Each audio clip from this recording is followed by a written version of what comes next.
अध्यात्म क्या है? अक्सर ये सवाल हमारे दिल और दिमाग में चलता रहता है। अध्यात्म क्या है और अध्यात्म को कैसे अपनाया जा सकता है, और आखिर अध्यात्म क्यों जरूरी है? आज हम इस वीडियो में इस सवाल का उत्तर ढूंढने की कोशिश करेंगे। अगर आपने पहले हमारे चैनल को सब्सक्राइब नहीं किया है तो आप लोगों से निवेदन है कि हमारे चैनल को सब्सक्राइब कर लें। आज के समय में जहां इंसान अपनी भौतिक ज़रूरतों को पूरा करने के लिए इधर उधर भागता रहता है और अपने फायदे के लिए किसी दूसरे इंसान को नुकसान पहुंचाने लगता है, और इन्हीं भाग दौड़ के बीच कब वो इतना लालची बन जाता है उसे खुद ही नहीं पता चलता है। इस संसार में कोई गरीबी से पीड़ित है, या तो कोई गंभीर बीमारी से गुजर रहा है, कोई चिंता के गहरे सागर में डूबा रहता है, और कोई अवसाद यानी डिप्रेशन से जूझ रहा है।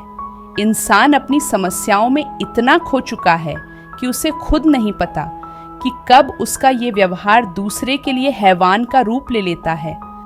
काम, क्रोध, लोभ, मोह और अहंकार उस पर इतने प्रबल होते जा रहे हैं कि उसे एक पल के लिए भी शांति नहीं मिलती। इस संसार में जो कुछ भी हम चाहते हैं, अगर वो हमें मिल जाए तो क्या उसके बाद मन की तृप्ति होती है?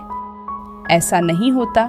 आज के युग में ऐसा होना संभव नहीं है, क्योंकि एक चीज मिलने के बाद भी हमारी आवश्यकताएं बढ़ती चली जाती हैं, अर्थात कभी संतुष्टि नहीं मिलती। इसका कारण है हमारा लालच। अध्यात्म, जिसे स्पिरिचुअलिटी भी कहा जाता है, उसका अर्थ होता है अपनी अंतरात्मा को पहचानना और अपने जीवन काल में भगवान के चरणों में जगह पाना। एक समय के बाद हर इंसान मोक्ष प्राप्त करना चाहता है, यानी वो प्रकृति के नियम अर्थात जन्म मरण की इस प्रकृति से खुद को मुक्त करना चाहता है। पर वो ये नहीं समझ पाता कि मोक्ष की प्राप्ति कैसे होगी, और वो भगवान को मंदिर और पर्वतों में ढूंढने लगता है। मगर वो ये भूल जाता है कि भगवान तो उसके अंदर ही निवास करते हैं। मंदिरों में ध्यान लगाकर बैठने को अध्यात्म नहीं कहते। अध्यात्म का मतलब है खुद को पहचानना, यानी आपको पहले खुद को पहचानना जरूरी है कि हम कौन हैं, हम क्यों आए इस दुनिया में, और भगवान ने हमें किन कार्यों के लिए इस धरती पर भेजा है। आपने अक्सर लोगों को ये कहते हुए सुना होगा कि वो धार्मिक नहीं है, आध्यात्मिक है। इसका मतलब वो मंदिरों में बैठकर पूजा पाठ नहीं करते, बल्कि वो अपने आप को पहचानने के लिए ध्यान लगाते हैं। ऐसे लोगों को हम आध्यात्मिक कहते हैं। अध्यात्म को ध्यान यानी मेडिटेशन के द्वारा अपनाया जा सकता है।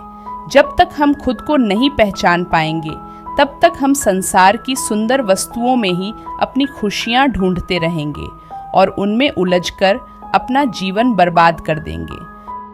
अध्यात्म एक बहुत ही विशाल विषय है, जिसमें आत्म संयम यानी आत्म नियंत्रण भी आता है।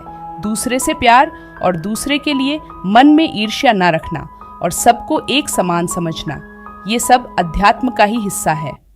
चलो आज हम सब एक प्रण लेते हैं कि हम सब अध्यात्म के रास्ते चलकर अपनी व्यक्तित्व यानी आंतरिक आत्मा को शांति देने का प्रयास करेंगे तथा दूसरों को भी इससे प्रभावित करेंगे। आशा करती हूँ आपको आज का हमारा विषय पसंद आया, और अगर आप लोग ऐसे वीडियो और भी देखना चाहते हो तो आप हमारे चैनल को सब्सक्राइब करें और बेल आइकन को भी दबाएं। धन्यवाद।